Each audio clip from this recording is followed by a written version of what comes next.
Great. All right. So hi, everyone. I'm Jonathan. I'm actually from Reluvate. So I'm here to give you a quick introduction to AI on the topic of mental health. So my role at Reluvate is actually the CTO. So I actually advise in most of the technical aspects of the projects that Reluvate does. My own background, I have some experience. I have been teaching actually since I was 18, so more than 10 years now. But I only really got into programming about 6-7 years ago. And for my foray into AI, I actually went through an apprenticeship program with AI Singapore. So that was a 9-month course. And beyond that, after doing a project at AI Singapore, after graduating, I started this company with some of my peers from AI Singapore. And since then, we have been working on AI projects. Yeah. So we are here today to teach you or to impart some knowledge on introduction to AI. So some basic AI knowledge. So in terms of outcomes for today, all right, what we want to deliver to you is actually to give you some understanding of how AI and mental health can come together, all right? So basically the who, what, why, when, and then how of AI and mental health, and then some practical experience. So there'll be a code along. So for this code along, you can actually go to this URL. You should be brought to this collab notebook. You can create a copy of it, and then you can start editing from there. If you are familiar with coding, you can always just write out the code yourself on your local machine. Okay, but if not, Google Colab is quite nifty in the sense that you can run it as long as you have a browser and internet. Okay, so any questions so far from everybody? All right, so I'll get straight into it. All right, this workshop is really for everyone. So it's the baseline in terms of knowledge is actually very low. I'll be going through the code. So if you have any questions, you can also just pop the question into the Q&A. I will be monitoring. Tim will also be monitoring. Okay, so it's tailored for beginners, but even if you're an experienced coder, you might find the contextual side of things helpful. So how does AI relate with mental health? Okay, thanks, Tim. Tim put the URL in the chat, so you all can also reference that. Okay, so AI and mental health. What is AI? So in today's world, at least in Singapore, AI is a huge word, right? So every business wants to digitalize their company. They want to inject AI into their company. They want to use AI to solve their issues. So it can actually mean a lot of things, right? When you tell someone that they are doing AI, what does that mean? It could mean that they are dabbling in robotics, and then the robots have to complete some human tasks, like maybe delivering food, or even self-driving cars. All right, it could be in a medical field where they try to detect whether there is cancer or whether there are tumors in the person's body through a CAT scan. It could be a simple forecast where the Singapore will flood in the next 50 days, 100 days, or in the next year, or in the next 50 years. Okay, so AI is really very broad. It depends on what kind of industry the person in and what kind of function he's in, whether be it he's in finance, be it the person is in operations, be it the person is just in IT like us, or the person is in law, reading through law documents and summarizing them. So it helps to clarify when someone says they are doing AI, what kind of scope their AI is supposed to do, because there's no general AI yet. Most of the AI in the market today is all very narrow scope, as in the AI does one task and does one task well, or well enough. Okay, so it's always a good idea to ask, like, what AI are they doing? Okay, so at Reluvate, we see AI as a system that can perform human tasks. All right, we want to let the AI do what the humans do. All right, better or even much close to or even better than what a human does. And you'll see why it can do it better than human later on, as we cover the different points below. Right, as I mentioned before, this covers many areas. It's across industries, across functions in the sense of departments of the companies. But here I want to talk a little bit more about the mental health scene. All right, so in the mental health scene, what kind of use cases are there? For example, we want to estimate how effective a therapist is for a particular client.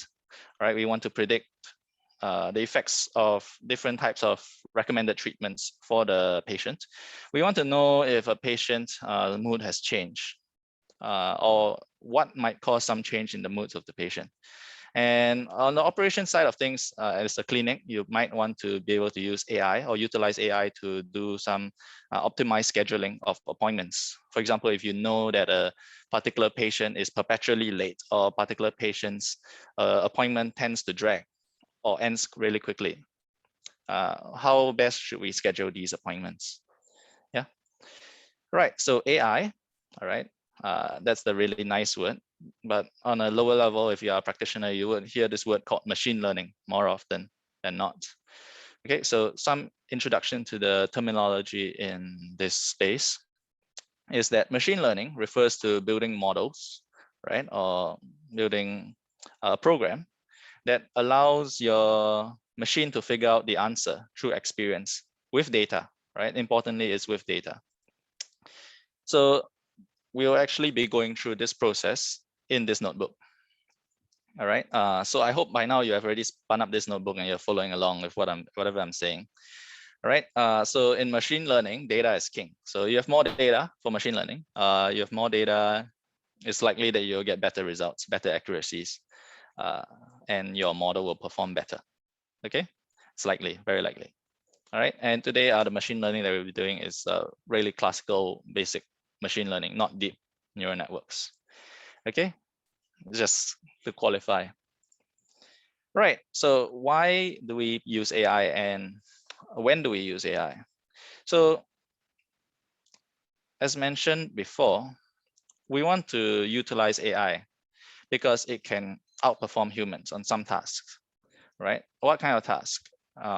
Tasks that are repetitive, tasks that always tasks that have a fixed set of rules or very predictable outcomes. They perform really well in these kind of cases. Okay, so these AI, once you create a program and you run it, they don't need to rest, right? They can just like run 24/7 as long as you leave your computer or your virtual machine switched on. So they don't complain, they just keep going on and on and on. You don't need to say, all right, you work 8 hours and you rest for the next 16 hours. No. So AI has that kind of nice use cases.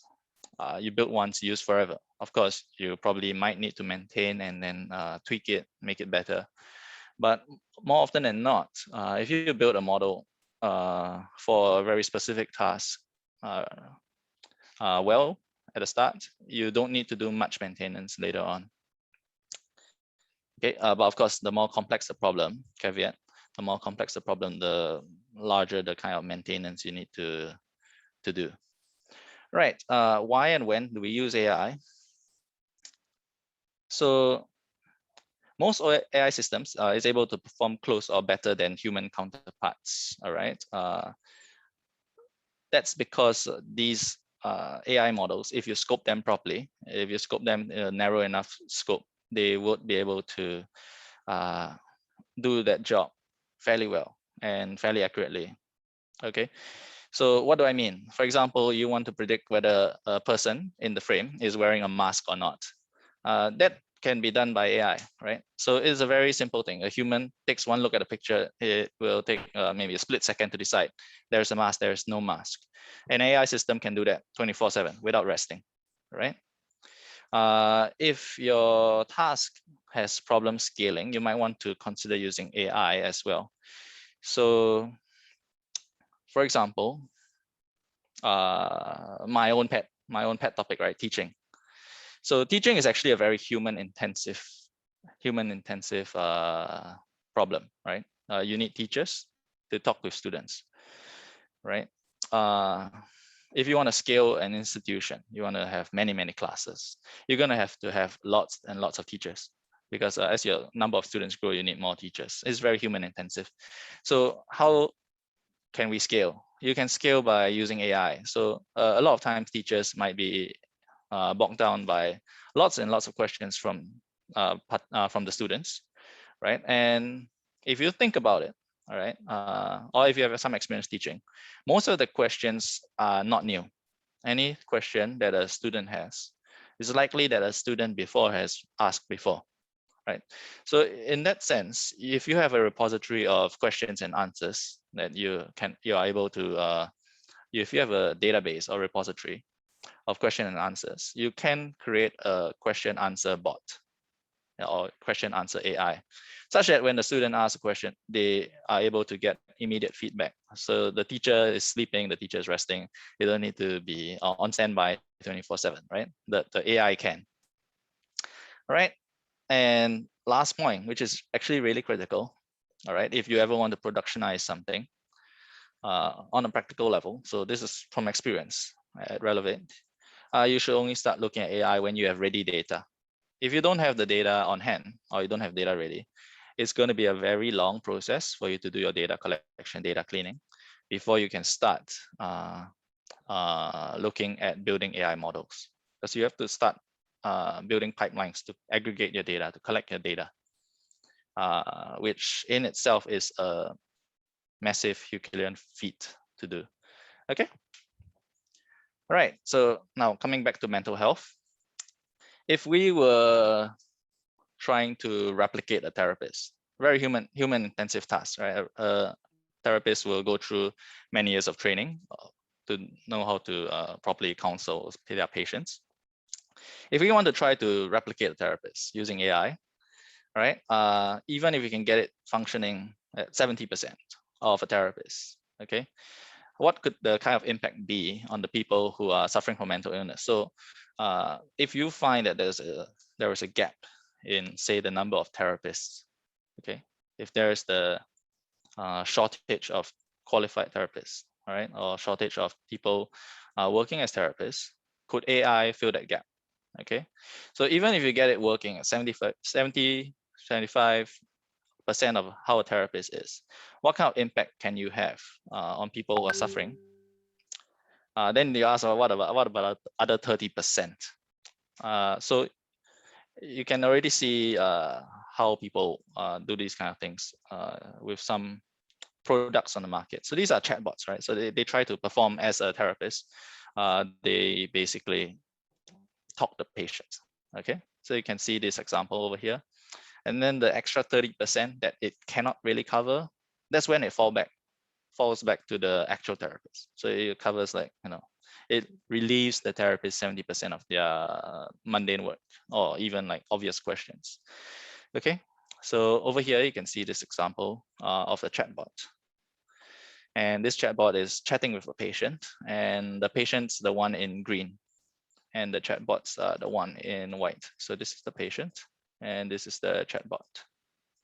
Okay, so the patient is complaining that they have a stressful day at work. The chatbot recognizes the word like stressful. Okay, so yeah, sorry to hear that. So it shows some empathy in that sense. And then it recommends some tools that people, it recommends some tools that will help patients or people deal with stress. Okay, so this is the kind of like the response from the basically from the trigger stressful, right? Detects that the person or the patient is stressed. Okay, so when they say let's do it, then of course it will recommend the different tools.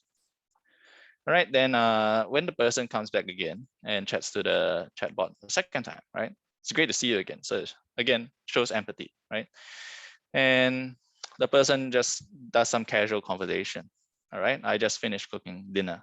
All right, then you see cooking dinner, and it recognizes that there's something to do with food. Okay, there was no mood detected, no real mood detected. So maybe ask, so how are you feeling? Content. Okay, so I'm glad to hear that. And then there's a tracker of the person's mood. over time. So over time, you will, as a user, you will be able to see if you are like more or less always happy or always sad, or increasing, is your mood being uplifted over time, or is it going down over time? Once you have this kind of data, you can also start to do predictions on the patient's overall trend, right? If you start to see the person's mood coming down like that, should we do some intervention to bring it back up? Yeah, so the chatbot might start to inject different types of conversations based on the patient's profile. Okay, so these are all use cases, all right? This is a little bit more open. So this is another use case, but this is in terms of OpenAI. OpenAI is quite a famous company where they actually use deep neural networks mostly to come up with interesting use cases of AI. So I won't go through this video, but you can watch it yourself. I like this one, and then I like another one from OpenAI, which is the hide and seek one. So you can go and search OpenAI hide and seek as well, because these are actually shows you where AI is on the horizon, right? So these are all like cutting edge kind of technologies there. And if you look at Boston Robotics, that's also the cutting edge side of AI/robotics.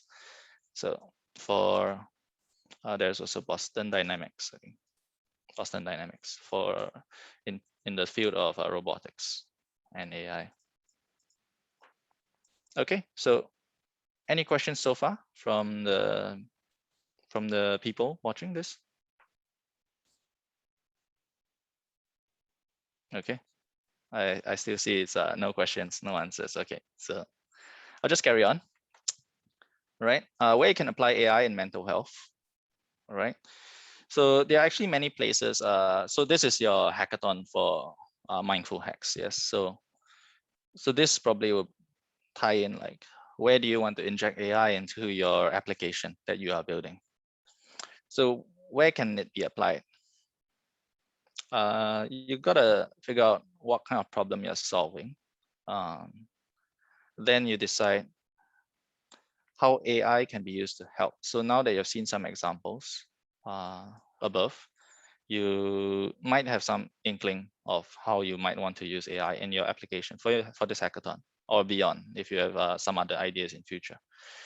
So here are some examples that we thought of, right? So for AI in mental health, there is early detection of mental illness. So by monitoring a person's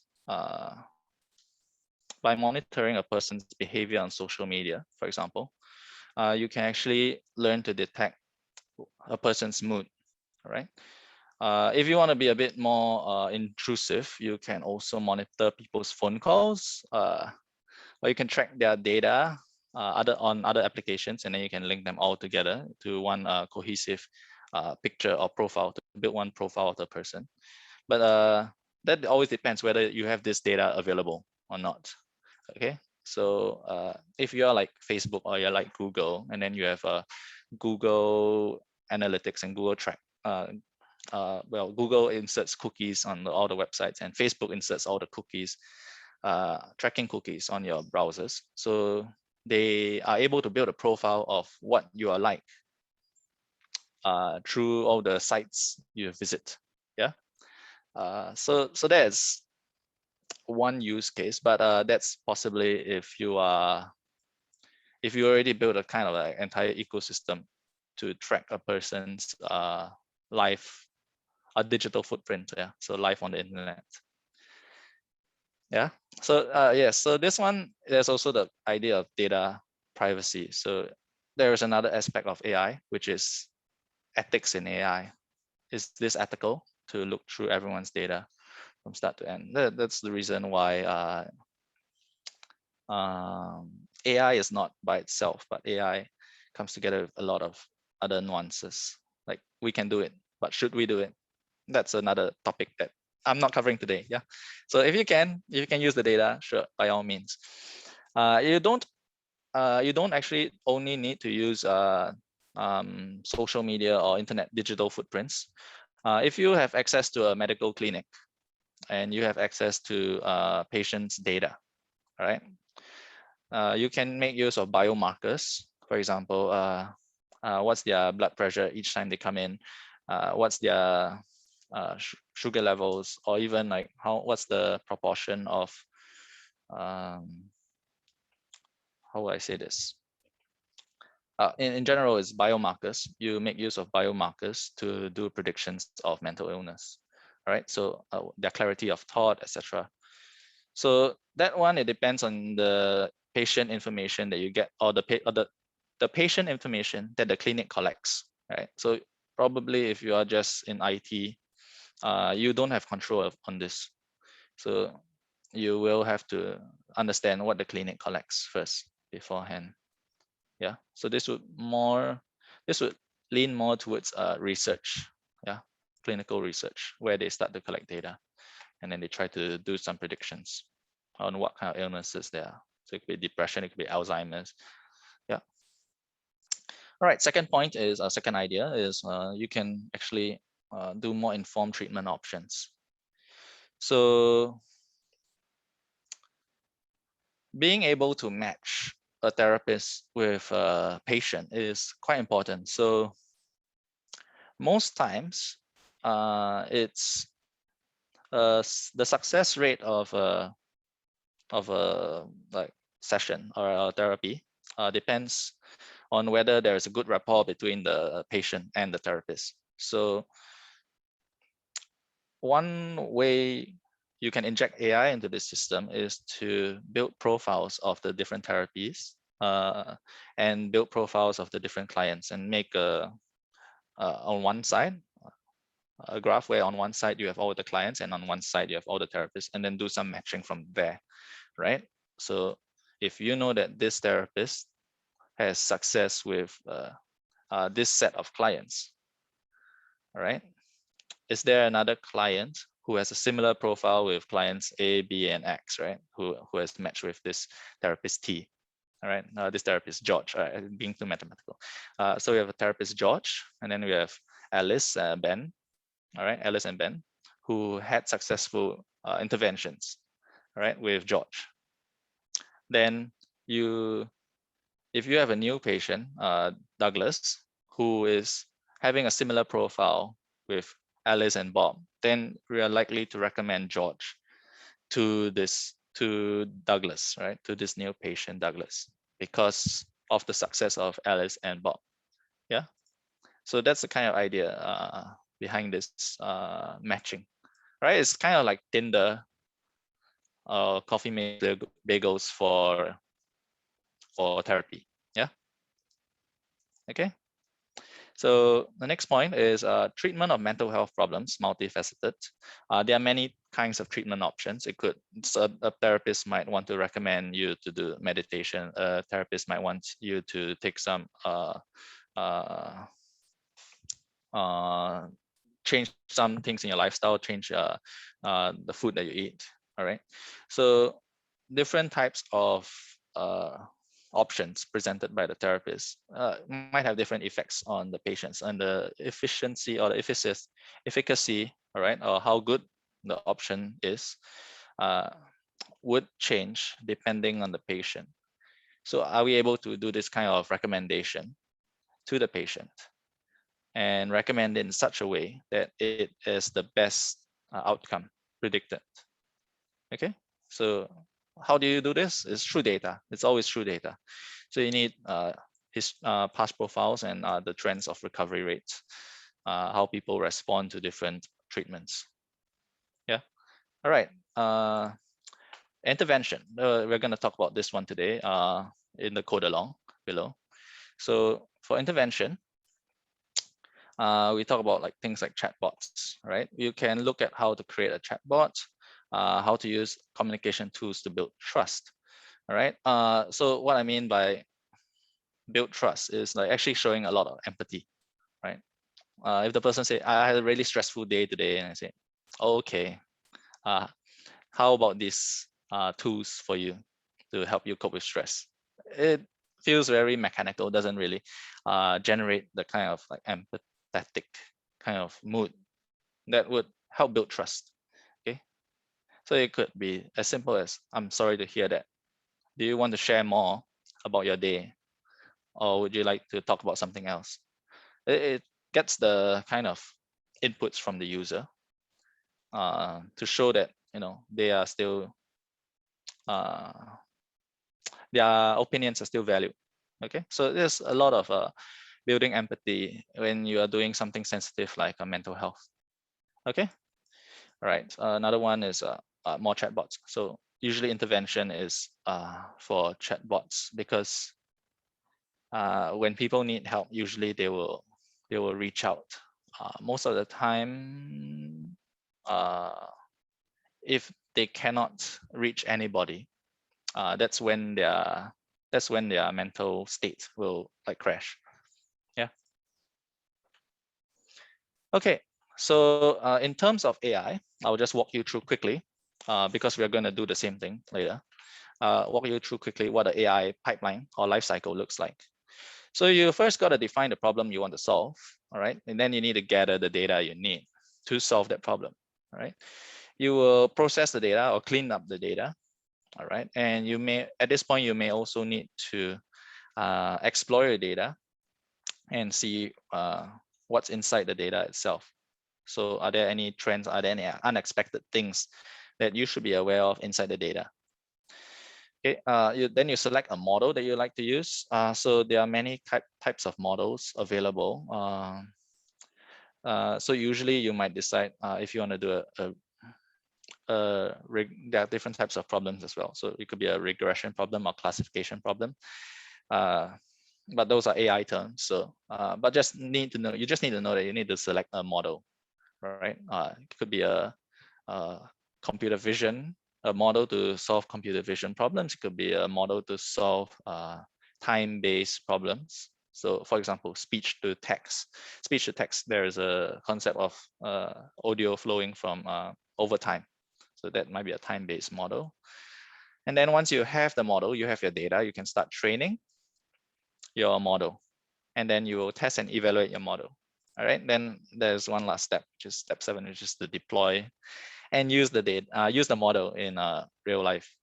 Okay, but usually it will stop here, and then you will recycle back to the top here, and then you'll continue doing it again. You'll test and evaluate until you get a really good one. Then you'll deploy it. Okay, explaining pipelines in AI. What do you mean by pipelines?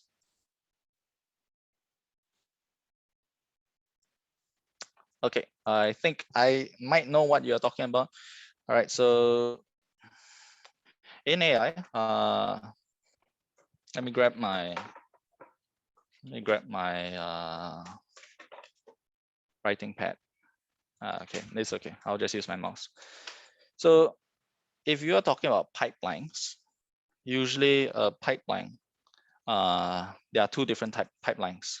One is for your training and testing. And then there is another one where it's in deployment. Usually the deployment one is much smaller because there's no need to do any more training unless you do like online training. Online is in like continual training. That one is also another topic on its own. Okay, but today what we're going to do is we're going to talk about we're going to go through the training and test pipeline. So you start with a collection of your data. So you get your data. Okay, so this is your data source. And then you bring your data through, all right, through to something that will clean your data, right? So this is your processing of your data. So this will become clean data. And at this point, you can put your clean data through a model for training. Okay, and you get at this point, after that, you get your model that is trained.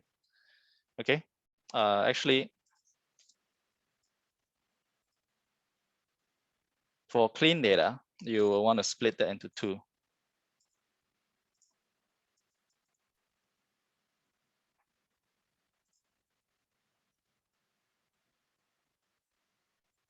right? So you'll get a training set, and then you'll get a test set. We split it so that when you're doing your testing, as in any experiment, you will have something that you have not seen before. So it's like a blind test. Okay, so this one will go into the model to train it. Model for training. And it should output for us a trained model. So we take this model, all right, and we feed the test through this model, and then we are going to get some results. Okay, these results tell us how accurate our model is. So this same model is being used in the test. Okay, does that answer your question, Jack?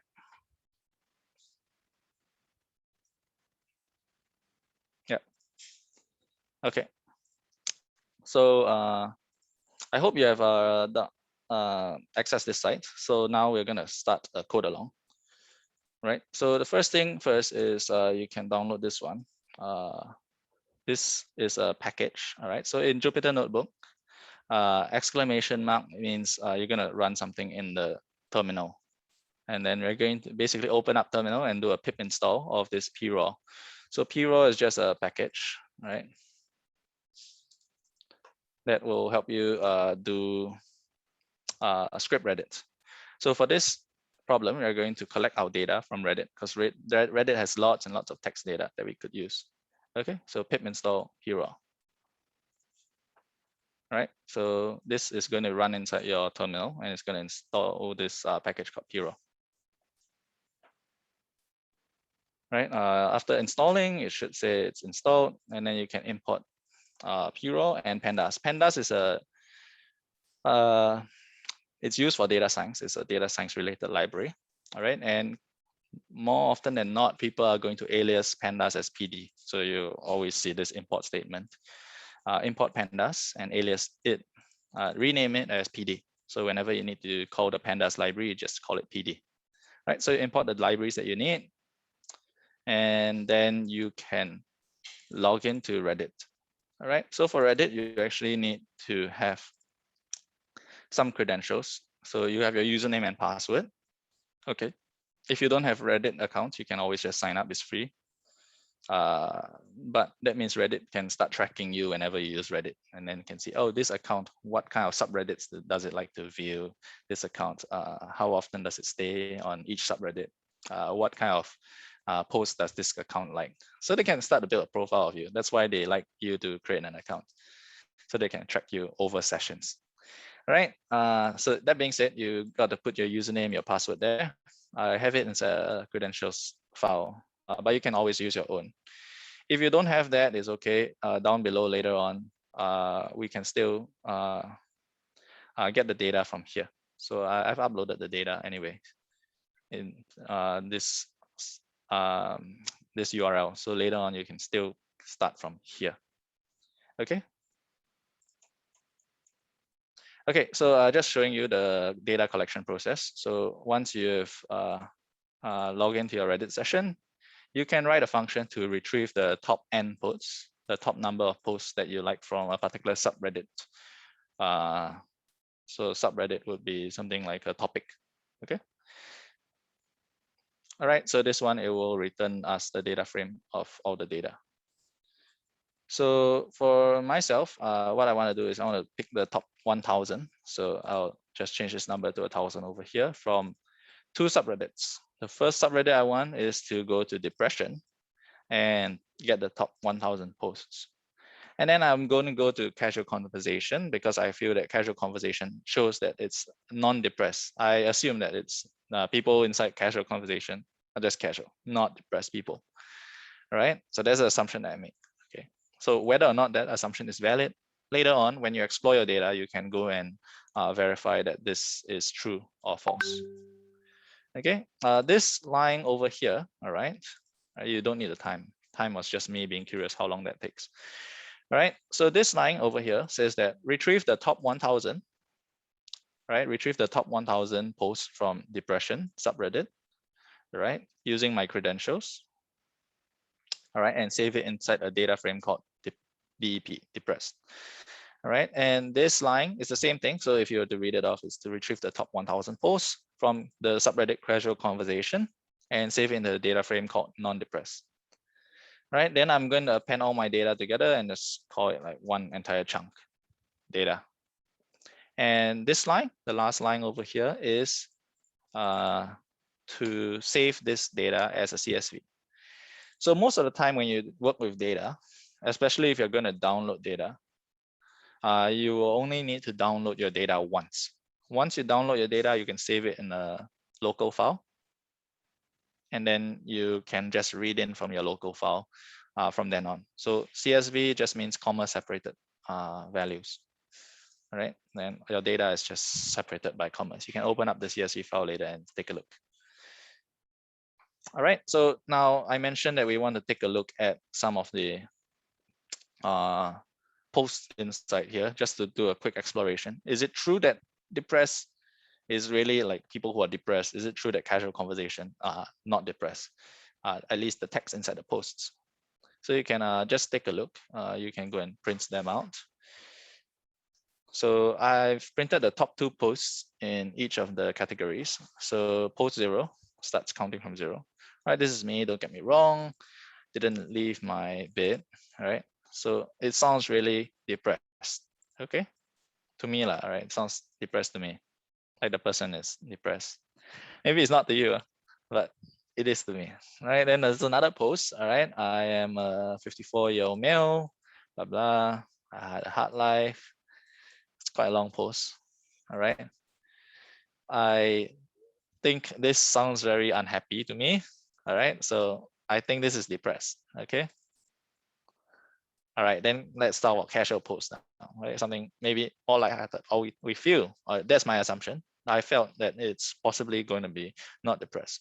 So just live stream or people walking the dogs, hanging out, they're concerned. Yeah, so it's just someone, seems like it's just someone just talking casually. It's just a casual topic. Yeah, it's almost like the guy is just talking about his life. But it does mention stressful. Okay, so you want to go and explore your data. So at this point, it's kind of like explore your data. Take a look. Are the assumptions correct? So I think more often than not, it's going to be correct, right? But you can just take a look at more. So you don't need to just take a look at the top 2. You can take a look at the top 10. You can take a look at the top 100. Or you can take a look at everything, but you probably won't have time to look at everything. So the other ways to analyze your text, you can actually take out the most common words inside each part of your data, and then you can take a look. All right. All right. As what I said earlier, you can actually go and get the source from this one if you don't have a Reddit account. So I mentioned it's comma separated, so you can see that all your data here is separated by commas. So there's a blank cell, then there's a comma, next cell, comma, next cell. Right? So Pandas allows you to download a CSV from a URL. So you can download directly from a data URL. So you just specify the URL. Pandas will download that for you. Okay. After downloading, you can actually observe your data. You can print out the first 5 rows. So head 5 means show me the first 5 rows of this. Okay. So it's going to download that and show me the first 5. Yeah. So these are the first 5 rows and these are the text. If you need to see more, you can go and expand it out, right? Then if you want to see like 10, then you can see the first 10 rows. Although I suggest you don't need to do this anymore because you have downloaded it once, so it's already in your memory. Don't need to re-download. Okay, so this is actually where the Reddit post was. And this is the content of the Reddit post. And this is the subreddit, which it's from. Right, so these are all depression. If you want to take a look at the last 10, you can just say tail instead of hit. So tail is all the casual conversation. Yeah.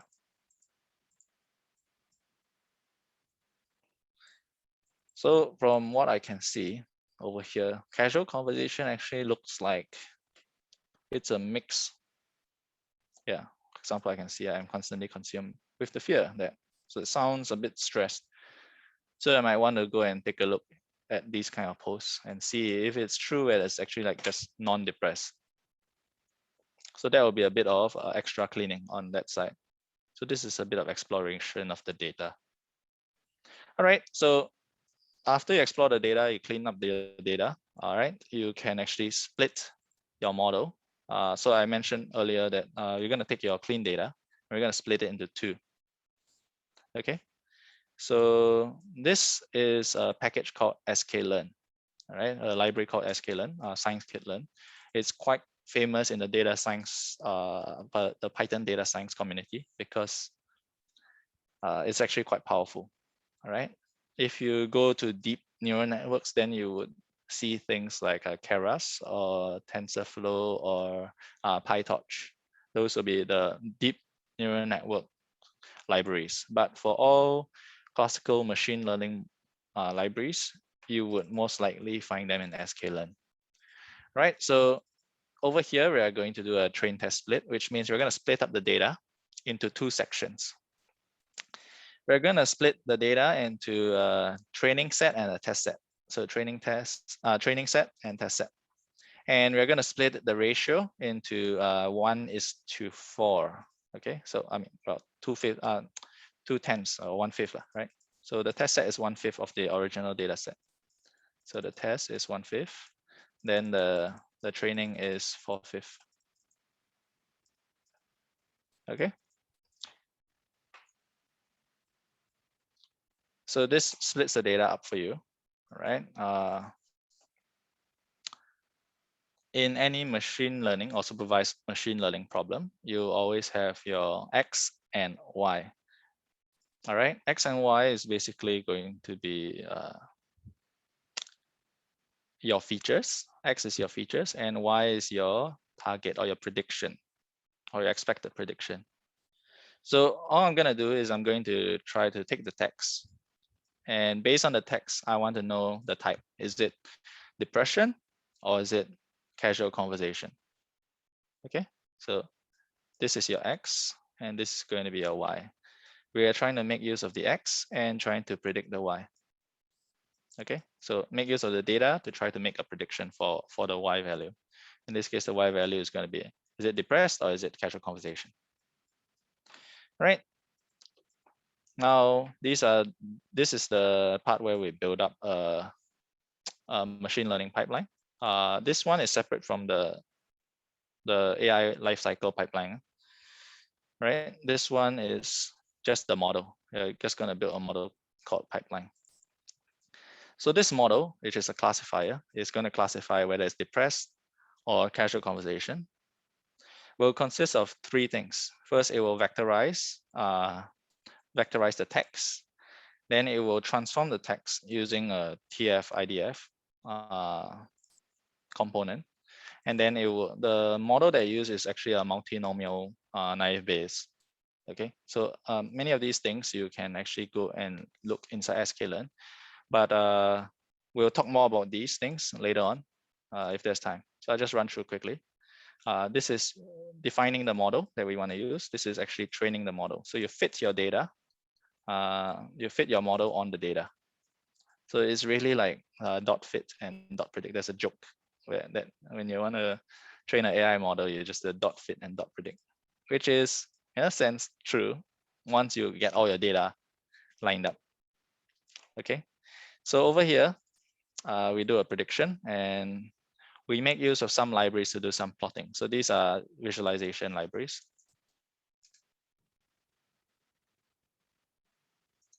Right, this one is just to get some scores.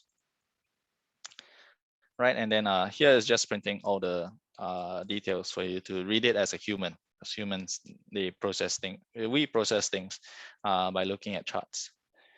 Right, this is a confusion matrix. Just quickly walk through how you read this. Right, over here we have the actual.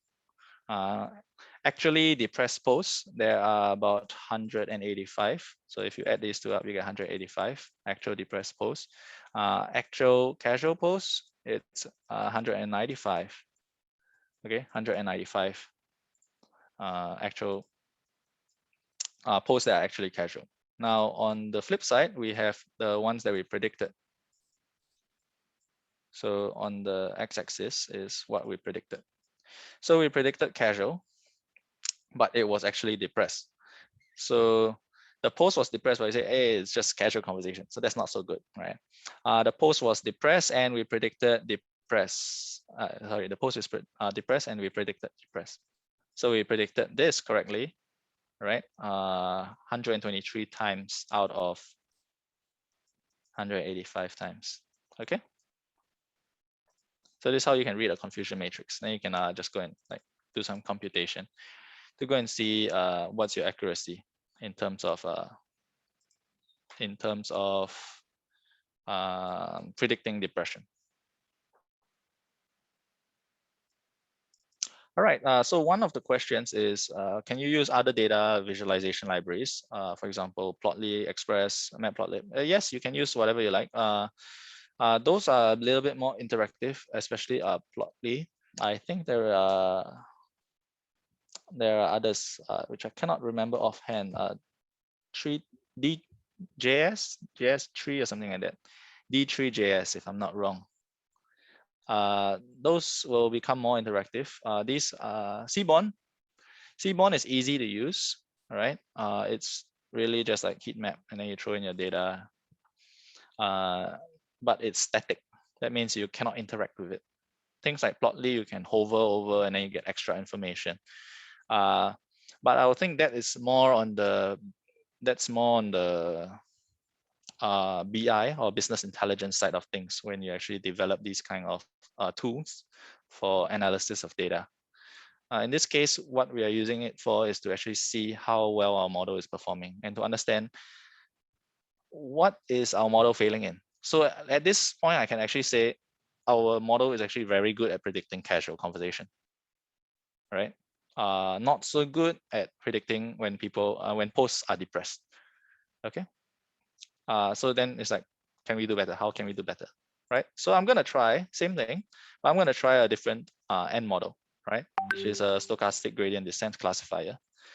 These are all some parameters that you can use. These are for regularization. It's just a little bit more advanced, but the nice thing about sklearn is that you can just use the default settings at the very start. Then you can get some pretty good enough results. Okay, so create the pipeline, fit, and predict. And the bottom here is just to show the visualization. So here is just visualization. Right, so it's really just fit on the training data, predict on the test data. Okay, so this will give you your predictions, and then you actually need to compare your predictions against the actual value. This is the actual value. Okay, so do some comparison. And you can see that actually this model does better at predicting when it's depressed. Although it fares slightly worse at predicting casual conversation, maybe you want to weight your model more on being able to predict accurately when people are depressed, because this is really like the more important thing. If someone is content, right, and then you say, are you okay? Then they say, yeah, I'm okay. Yeah. But if someone is not okay, it's more important to be able to catch when they are not okay. So you might want to weight this more strongly, being able to predict when someone is depressed. Okay, which leads us to another topic called F1 score. All right, that you can go and read up on F1 score. All right, so there are many ways to measure a model, to evaluate a model. Over here, what I'm showing is the accuracy of the depressed posts. So this is what I'm using to measure my model. There are different kind of scoring mechanisms that you can look into, right? But let me just close this workflow. All right. Then like I'll open the floor to questions. Okay. So now I see actually it's 80% good at predicting depressed posts. Okay. So I'm happy with this. I have my model. What should I do next? Okay, this is a very simple model. All right. How can I how can I make use of this model, right? So one possibility is if you are really capable, very curious, you can go and scan all the posts in the Singapore thread. And then if you identify a post as depressed, you can send a personal message, right? Are you okay to the person? Yeah, you could. And how do you send this? Are you okay PM? So you can look into Reddit APIs. How do you automatically send messages to a person, right? Or you can make use of other programming tools to automate this process. Okay, so AI, just remember AI is really to help you make a decision. In this case, is the post depressed or not? Now that you know whether a post is depressed or not with some kind of a error rate, you might want to know like what can I do with this knowledge, with this decision. So you put it into another, you put it into you. AI doesn't live by itself, right? It will live inside some sort of application. So your application could be an automated process of PMing the person, of sending a message to the person. Are you okay? Okay. So when you build an AI product, all right, it always come together with some other peripheral software. Yeah. So just to touch on this, AI is just one part of the system. You cannot just have AI sitting alone in space. That's why many times people go for Kaggle competitions, do some tutorials on specific topics. Like I think mask and no mask is quite popular nowadays, but then it's not deployed anywhere, right? So the model just sits in space and then it will just fade away and not get used in the end. Okay, so do you have any questions? I suppose there are two different types of questions. One is a more contextual questions where you want to ask about how AI could be applied in mental health, and other kind of questions will be more technical, like what are these different components in sklearn. Okay, so let me go through the questions now. Okay, so what is heat map and what will happen without it? Heat map is just a different heat map is just a visualization graph. So you can just see that heat map is just to show the relationship between two variables, because heat map is a 2D graph. So between the variables 0 and 0, how strongly correlated are they? How many times did they come together at the same time? Okay, so heat map usually is to show relationships between two variables, right? There are many types of different kind of graphs that you can use. I would say things like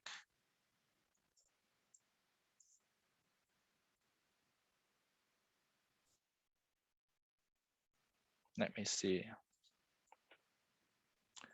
Things like a line graph, right? Line graph can show you trends. If let's say your x-axis is time, and then this is some other variable, could be like the price. They can show you the trend of the price of a product over time.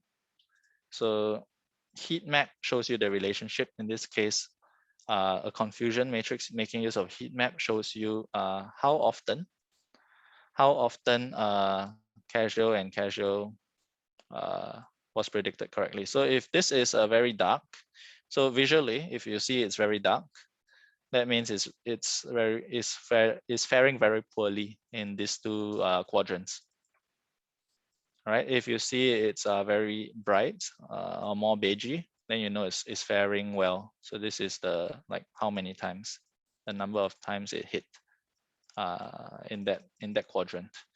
So these are bad quadrants. These are quadrants that we don't want to be in. These are quadrants that we want to be in. Okay, because these are wrong predictions. You are predicting casual when it's depressed. You are predicting depressed when it's casual. So these are, you don't want to be here. So if you just look at it without the numbers, you just look at it from a color perspective. You would want these to be bright and these to be dark.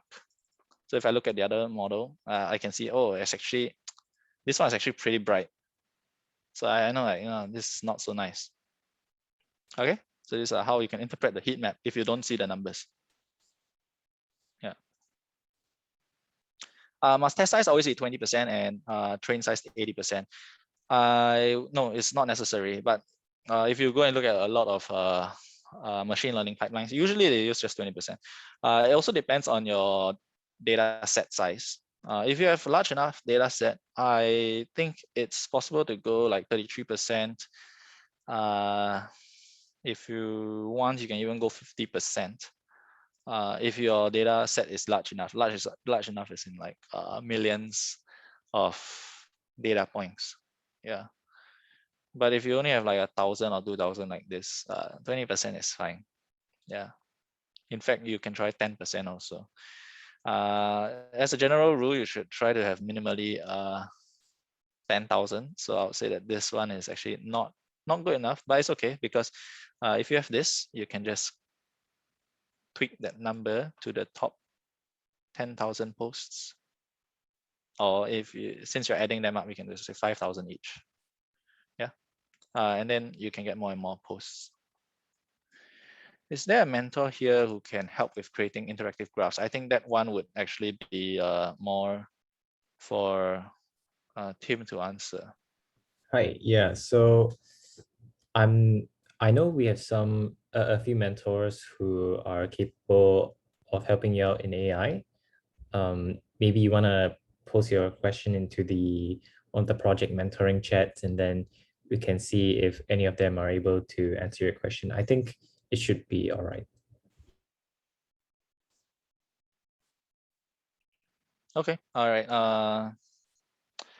I will still be around for about 10-15 minutes, I suppose. Unless there are no more questions, feel free to drop me more questions here. I'll still be on. I'm not too sure what your kind of level is in terms of your understanding of the models and in terms of all this. So if I go too deep into this, I'm just afraid that it will go over most of your heads if you have never touched these kind of ML models before. I just want to show you that it's possible and it's not that much lines of code.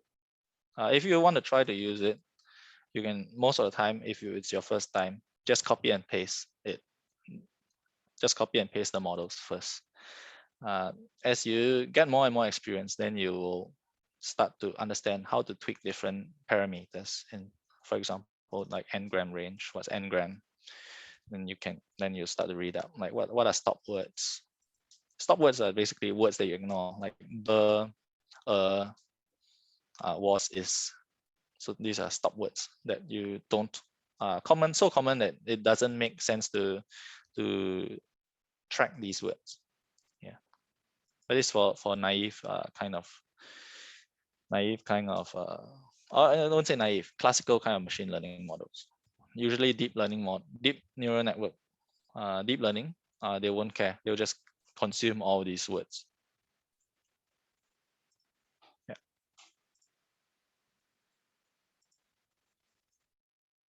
Any other questions? Cover the commands to configure GPU. Oh my, it's not quick. To configure GPU for what library are you using? Conda. Oh, actually Conda might be able to install CUDA, but what library? Conda is actually your package manager. It's your package manager. So it can help you install the libraries. Are you using Keras? Are you using PyTorch? Are you using yeah. There is a like library that you'll use in order to use the GPU.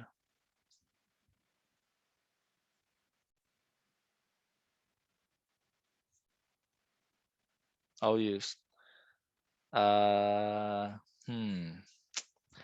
installing CUDA is not so simple. Are you using a Windows or are you using a Mac or are you using a Linux computer, Windows,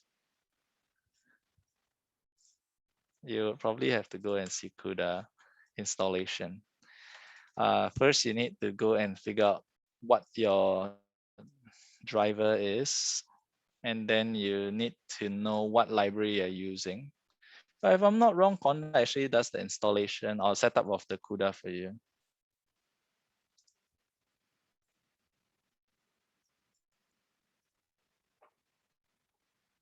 But when I installed, actually I just went through because this laptop is new. I just installed CUDA on this laptop. It took me about 2-3 hours to do it properly. Yeah, but I never use Conda. I don't like Conda actually. uh, you try this? I don't use Conda. It's actually very involved in the sense that I go to CUDA, I download the correct CUDA toolkit version that is synced up with the version of Keras that I want.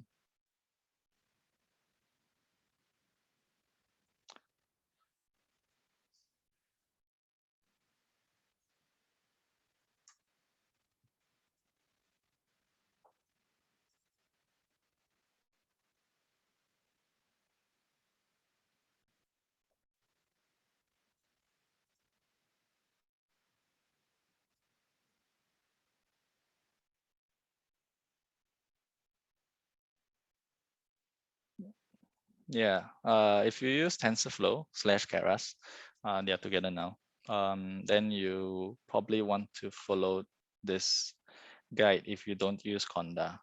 But if you're using Conda, the steps will be slightly different.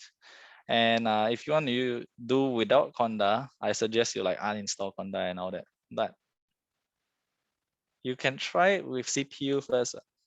So now the question is, do you need a GPU? Why do you need a GPU? Are you doing image processing or video processing? Image processing. I see. Do you have a lot of images? That's another thing. It's it's not so fast. Let me try and recall what I did. Does anyone else have other questions?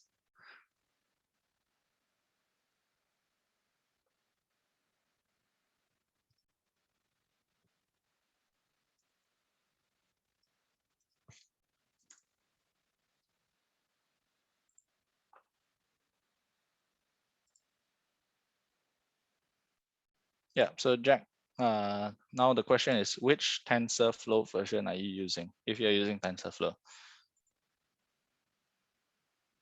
2.5, so you want to install CUDA 11.2. CUDA 11.2 will support certain graphics cards. So you said you have a FX 504. What is it NVIDIA?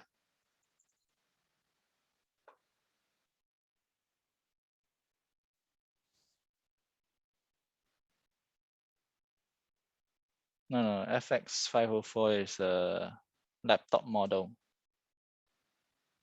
Okay, which is equipped with a 1060.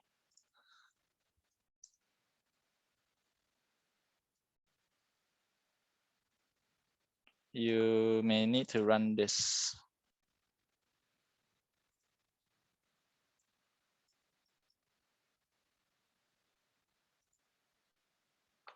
You check what graphics card you have first.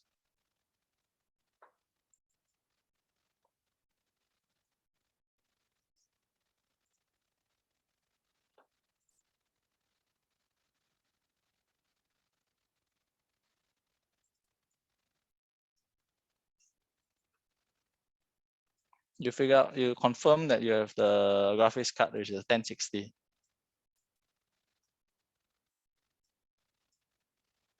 Where is mine? Here it is. Okay, so mine is this one. So you have 1060, all right. Then if you have a 1060, Windows check driver for GPU. for NVIDIA.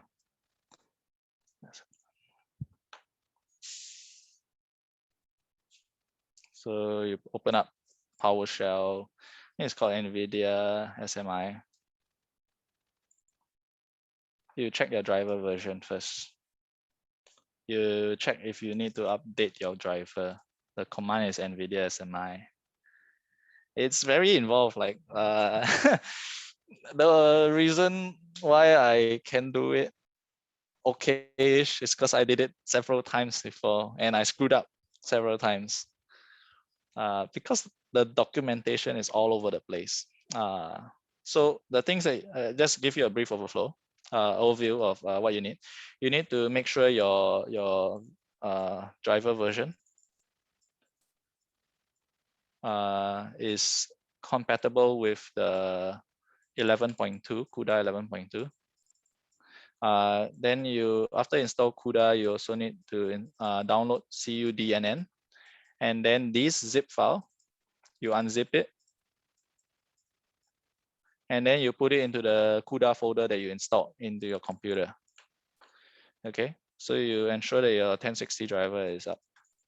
Okay, after you've done this installation, you can also do your pip install. This is what I did. I did my pip install of the TensorFlow version. So in TensorFlow equals to then whatever TensorFlow version. I think that was 2.5.0. Okay, you install the particular version of TensorFlow that you want, not any other version. Then you can import TensorFlow and then you check that it works properly. Yeah. So to download CUDA, you actually need to go to the CUDA site. And then for me, I downloaded the exe file. So that one is a few GB, I think 1 GB plus. So this one will take a while to download. Then installing will also take a while. Driver, you might want to update to make sure it's compatible with CUDA 11.2. So NVIDIA, no, CUDA NVIDIA driver compatibility. So for 11.2, where in the world is 11.2? Oh, 11, I guess.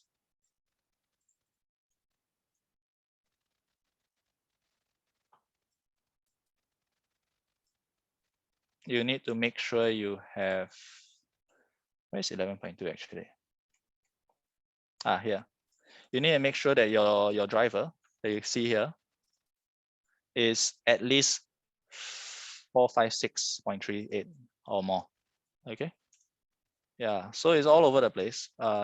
Just make sure that you have your driver updated, you have the correct CUDA installed. CUDNN, you put it into the correct folder. You can see the instructions of where to put CUDNN into the correct folder for CUDA, and then you can install TensorFlow. After you install TensorFlow, you import TensorFlow as TF, and then you can test whether your GPU is set up correctly or not. Yep.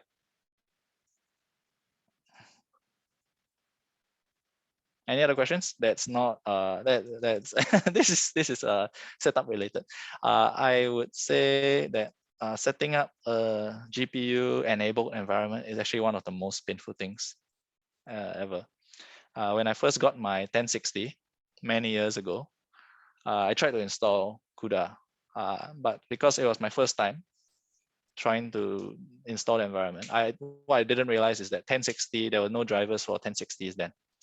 The CUDA just haven't caught up then. The toolkit was not for 1060. Or it could be that I just didn't install the correct toolkit, maybe. Yeah. And I didn't realize, like, I installed, I uninstalled, I install again. I reflash I reset my Linux image back to factory, did it again, didn't work. It was quite painful. Yeah. Now many years down the road, now I try to do it. It actually makes more sense now, but it's still all over the place because there are too many versions of TensorFlow, too many different GPU cards. So you won't really see one like comprehensive tutorial, or maybe Jack, if you manage to do it, you can create this comprehensive tutorial for everybody. The easiest way, of course, if you have money, is to just get a GPU-enabled virtual machine online. Everything there is set up for you, or you can use Colab. You can use Colab as well. Colab, you can get the GPU instance. It's free. This one is free. Yeah. Runtime. You over here in the runtime, you change your runtime. I recommend if you don't want to go through the pain of setting up GPU, just change your runtime type to a GPU or TPU. Yeah, but there are some caveats in the sense like how much resources you can use. You can go and like click the question mark. How long can they run? When? How is it available? Yeah. Okay. Yeah. Then you can skip all the setup. It's not so nice to do the setup. Any other questions from other people?